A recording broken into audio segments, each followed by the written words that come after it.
بعد السلام عاوة وهبين فرحات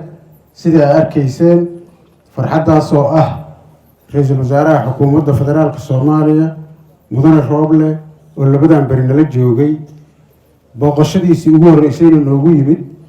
يوحي هيد عشان الشرف يسقوتين iyo kalsooni iyo jacayl loo qabo loo muujinayo xafladda ay ahayd mudan ra'iisul wasaare soo dhawow baydhabo jannaada ka dhawaaw meel eelkiin ka jeeliyaha ka dhawaaw wadanka akoyti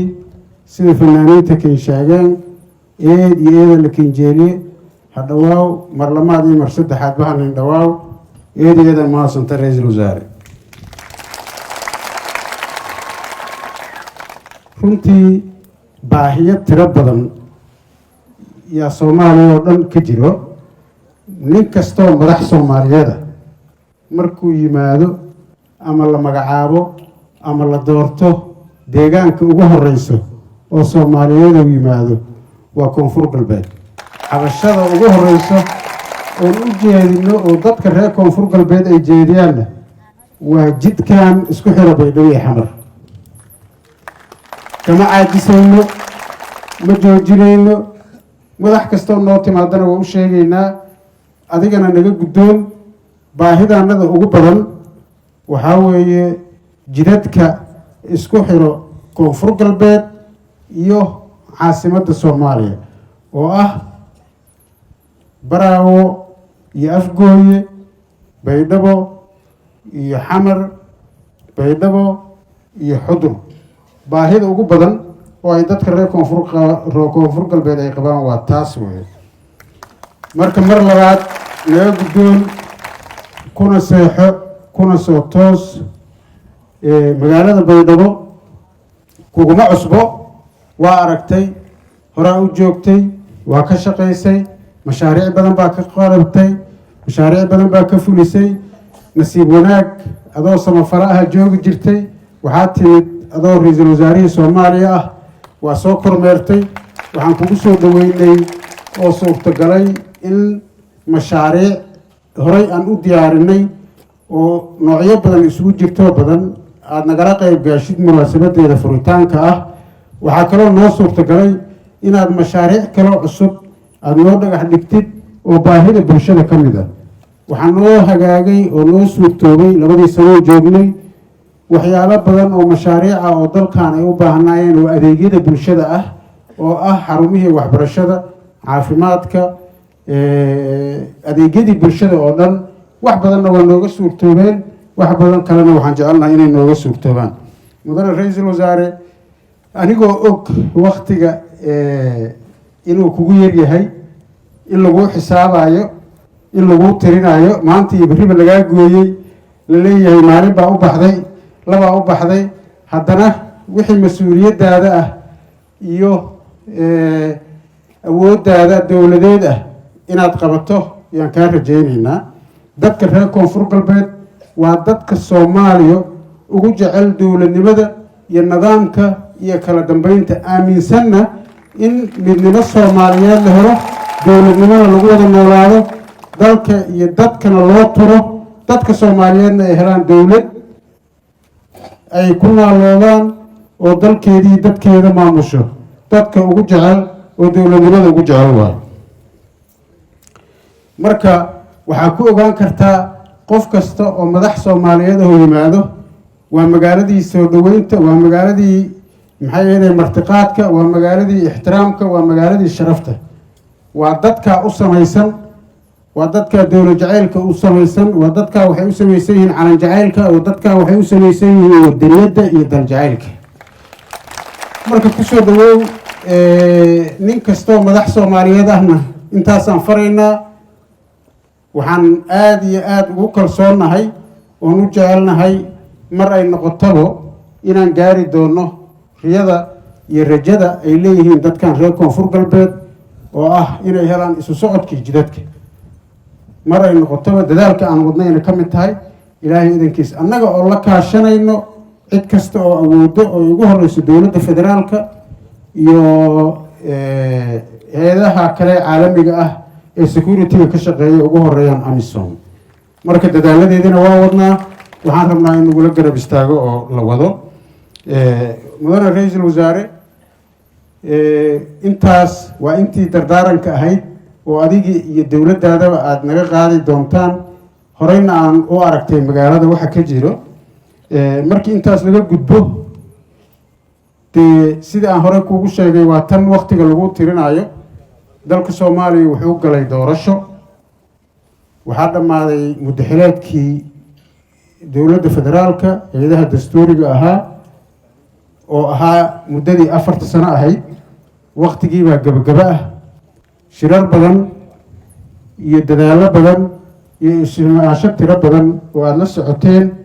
waxaa lagu gaaray heshiis dadka soomaaliyeed oo dhan ay u riyaaqeen oo isu tanaasul iyo isqancin iyo isfahmi ku yimid isla markaasna heshiiskaas la wada saxiixay raalliga laga ahaa la geeyey baarlamaanka federaalka soomaaliya labadiisa aqal si wada jira ay u ansixiyeen ay dhiman tahay sharciyan markuu dhammaaday fulintiisii in la fuliyo sida ugu dhaqsaha badanna jadwalkii la sameeyo doorasho lagu galo doorasho lagu aado mas-uuliyad cad oo la kala qaatay bay ahayd heshiiskii markii la saxiixay baarlamaankiina ay ansixiyeen waajibaadkii nin walbaba wuxuu la soo aaday deegaankiisii iyo meeshii uu mas-uulka ka ahaa aniga shaqsiyan waxaan u soo noqday koonfur galbeed oo aan u matalayay heshiiskaas doorashada markii aan imid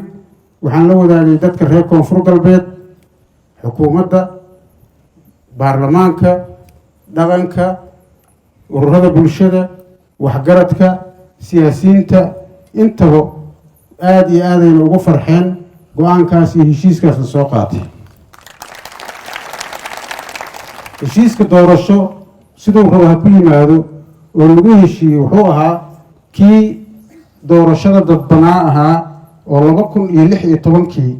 la isku doortay oo kaliix lagu daray ay weheliyaan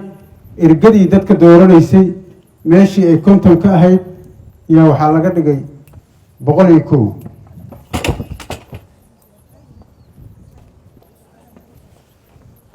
waxaa kaloo lagu daray nidaamka doorashada sidii markii hore state kasta la isaga dooranayay hal meel waxaa laga dhigay in 2 goobood oo caasimadaha gobollada stateyada ah laga dhigo waxaa kaloo kusoo biiray oo markii labadaas laga tago qaabka ergada loo soo xulaayo ururada bulshada iyo odayaasha dhaqanka beesha iyo maamulka oo mas-uul ka ah inay qabtaan marka doorashada waa doorashadii aan naqaanay waa tii 2016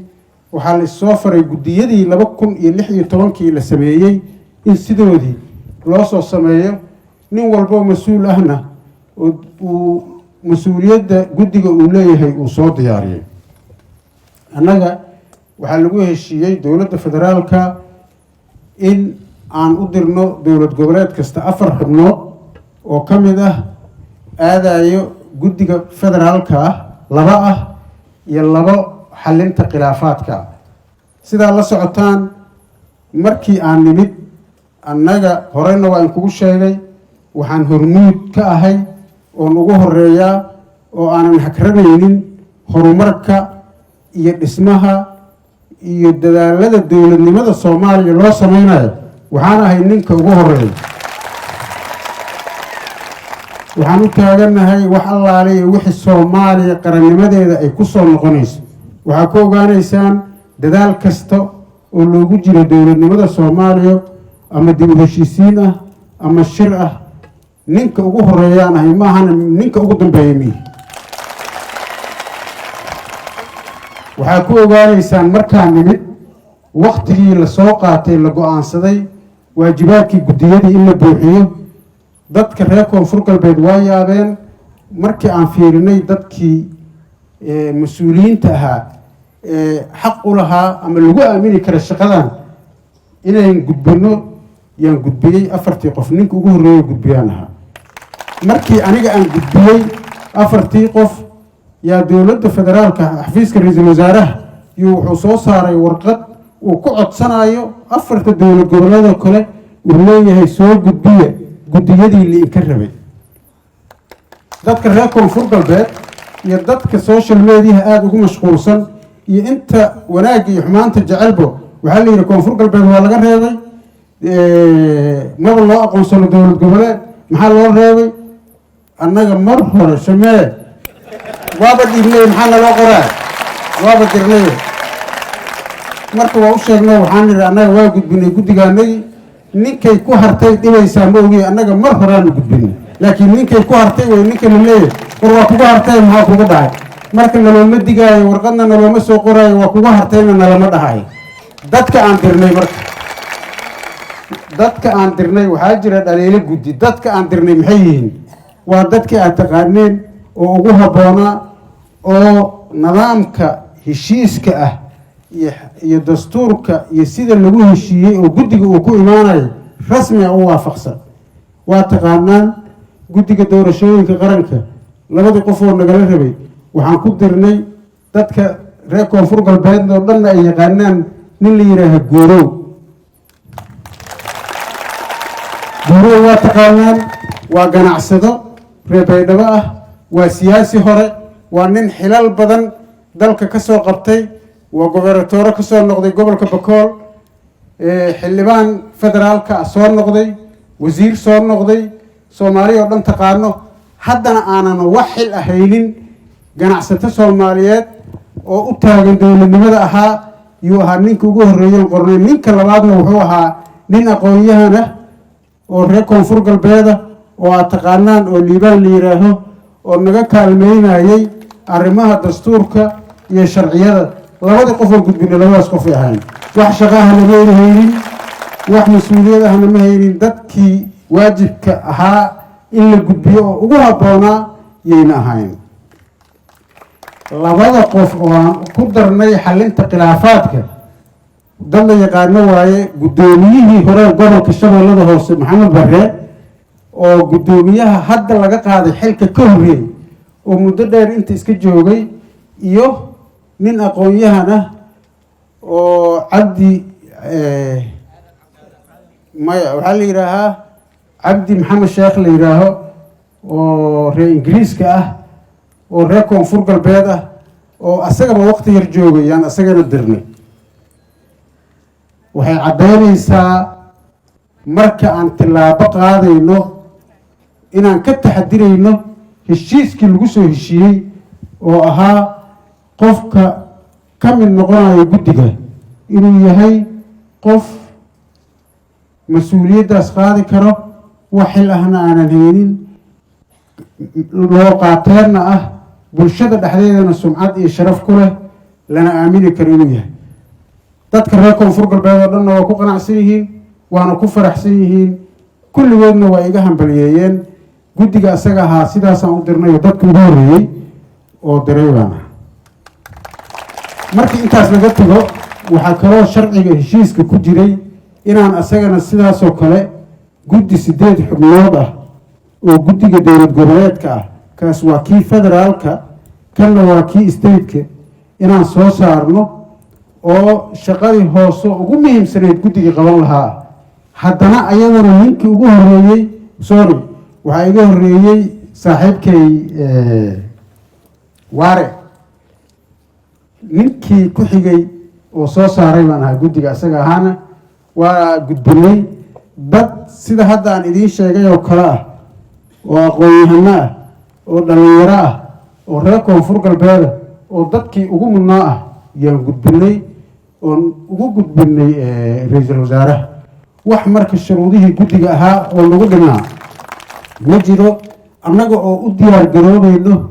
heshiiskii lagu heshiiyey inaan fulino siduu ahaana aan u fulino siduu ahaana ugu dhaqan galo wax daleyda ama daah ah ama dib u dhacahna uusan dhicin aan ka fikirayno yaa waxaan go-aansanay tillaabo kasta oo lagu heshiiyey inaan waqtigeedi ku qaban oo waqtigeedina aan ku gudbin sidaa la socotaan markii guddi la sameynayo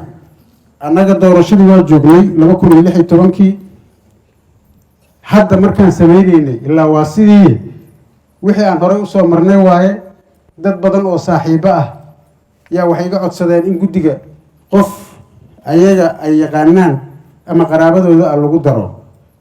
waxaan ku qanciyey kan aan keenaya annaga dhanbarna wada anfacay maxaa yeelay cadaalada laga rabaa asagaasaa cadaalad samaynayo marka adinka oo dhan la idinma heli karo inuu nin walbaba qof keensado oo guddiga loogu daro sidaas darteeda mas-uuliyaddii aniga la isaaray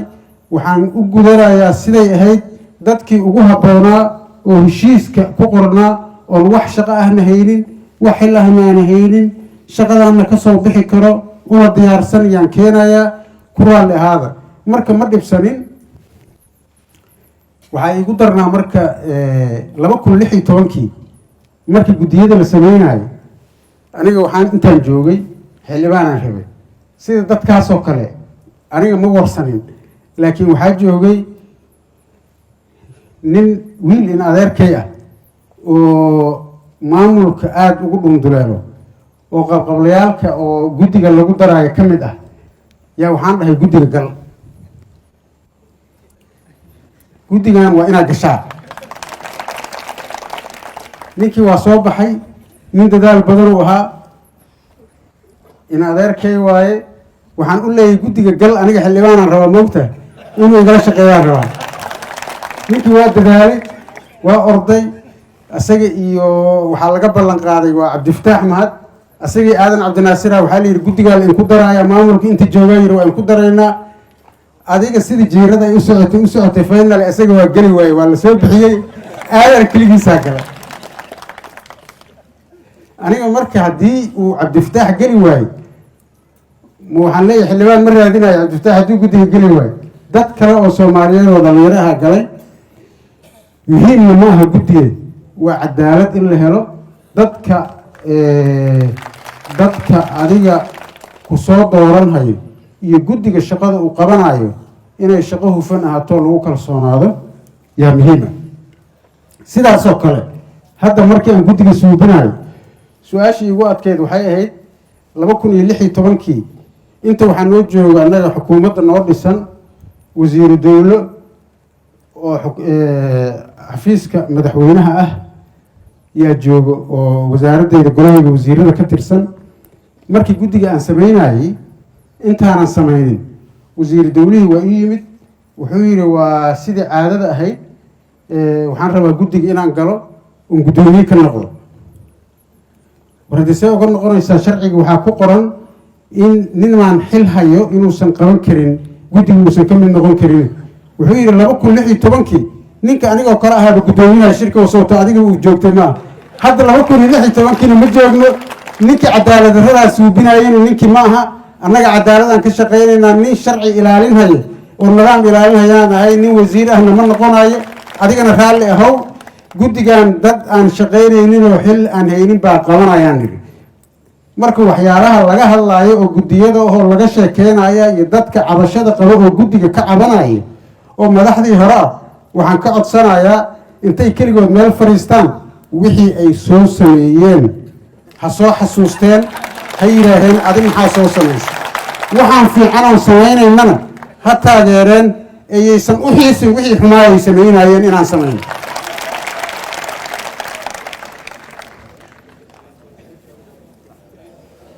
waxaan ogahay oon ku kalsoonahay dadka reer koonfur galbeed oo samaha jecel oo wanaagga jecel oo wanaagsan noocyadooda kala duwan oo siyaasiyiinta leh oo odayaasha dhaqanka leh oo xadda xilalka hayo xildhibaanada ah iyo kuwa kale oo rabaan inay tartamaan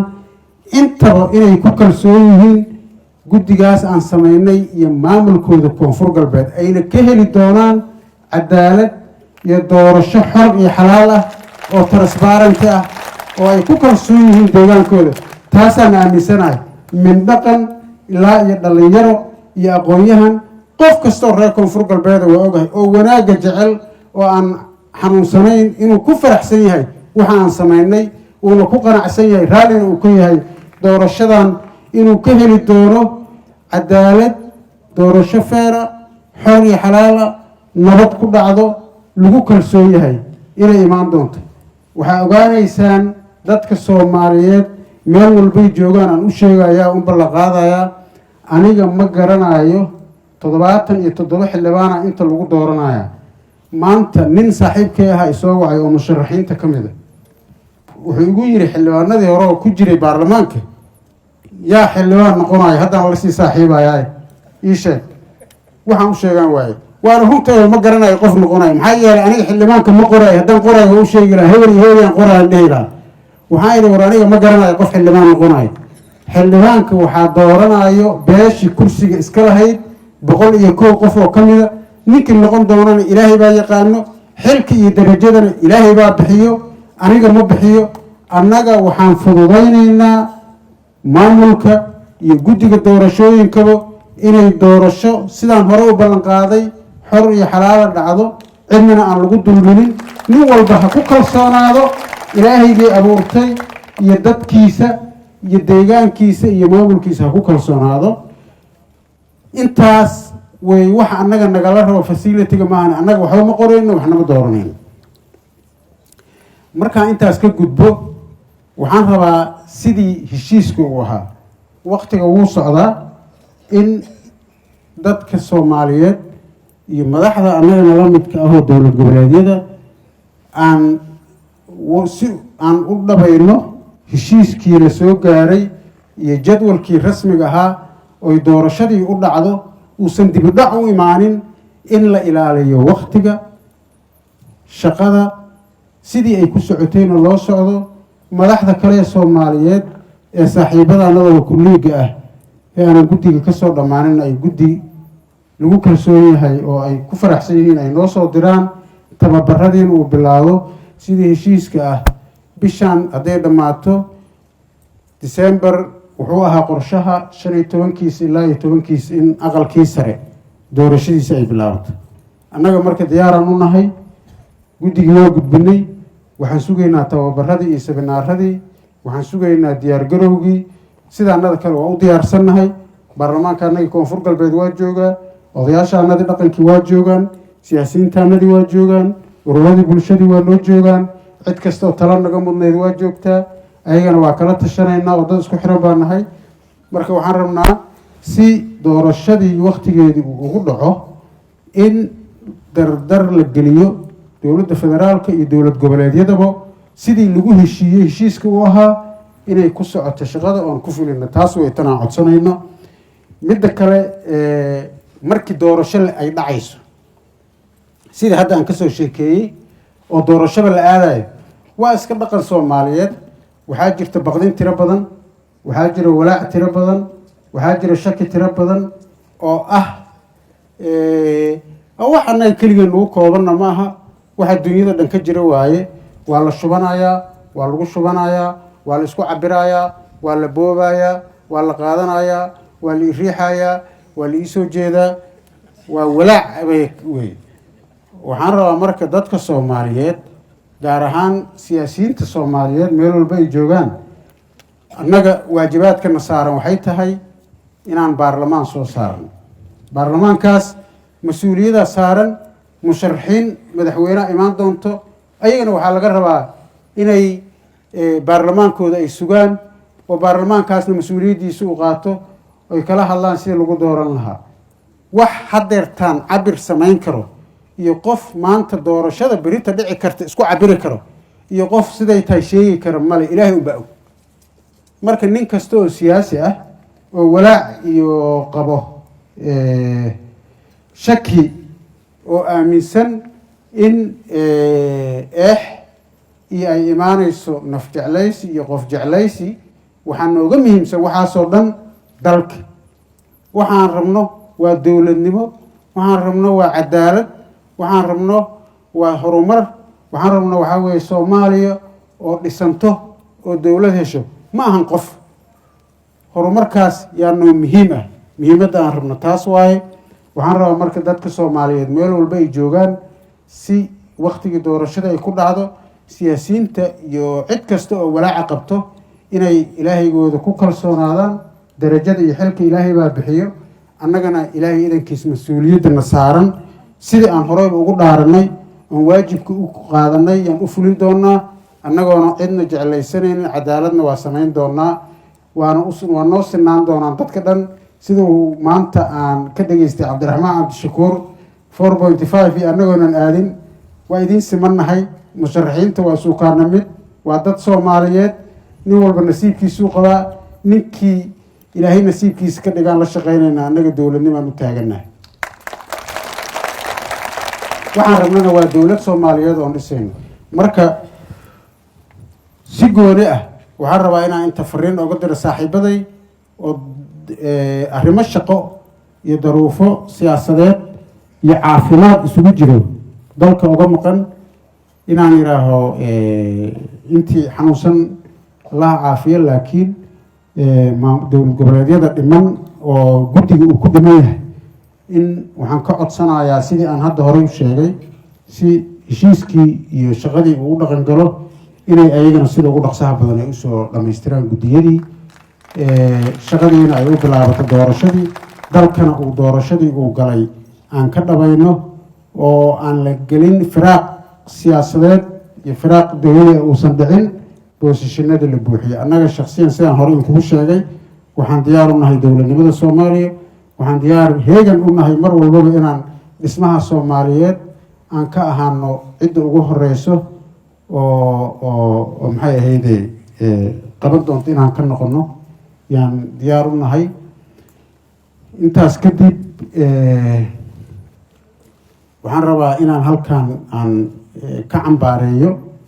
nimankii burcadka ahaa ee argagixisada ahaa ee dad soomaaliyeed oo masaakiin ah oo ganacsato ah hanti ay leeyihiin loo soo raray meel tuulo ah qurac joome la yidhaaho magaalaha ayagoo joogaan inta ku weeraray si cadowtinimo ah oo xaasidnimo ah oo bini aadamnimada ka baxsan hantidii dadkii masaakiinta ganacsatada ahaa oo la dhaqmay oo baabi'iyey oo gubay macalin gaadiidkii macalin hantidii runtii waxaas iyo wax ka xun baa laga fili karaa shabaab nin walboo soomaali ah waxaan rabnaa inuu ogaado xumaanta iyo nacaybka ay u qabaan dadka soomaaliyeed meel walboo la joogana loo diyaar garoobo oo la iska celiyo oo loo kaco oo aanan la isku fiirsanin cadownimadeeda iyo dhibaatada ummadda ay ku hayaan mar dambana aan la aqbalin marka waxaan rabaa inaan inta aan iraaho dhibkaan in la qabnaa waa in la qaybsanaynaa hadduu ilaahay yidhaahana dowlad goboleedka koonfur galbeed way idiin soo gurma doontaa khasaarihii ku dhacay dadkii reer xudur oo hantidooda la gubay ganacsatada ahaa ilaahay idankiis dowladda federaalkana waxaan ka codsanaynaa inay caymiyaan annaga dowlad ahaanna waa cayminaynaa dadkaas cayrtii la ceyrteeyey ugama harayno waxay waana garab istaagaynaa waxbaana ku bixin doonaa hadduu ilaahay yaraa insha allahu tacaala ugu dambeyntii waxaan rabaa halkan inaan tacsi uga diro dadka soomaaliyeed meel walba ay joogaan gaar ahaan ciidamada qalabka sido nin ciidanka ka mid ahaa soomaaliyeed madaxda soomaaliyana ka mid ah oo ku dhintay dalka turkiga genaraal khaliif ciise mudan oo nin la yaqaano soomaaliyeed xilal badan la dalka kasoo qabtay genaraal soomaaliyeed ahaa reer puntland ahaa inaan waxaan rabaa tacsi halkaan oga diro oon ilaahay ha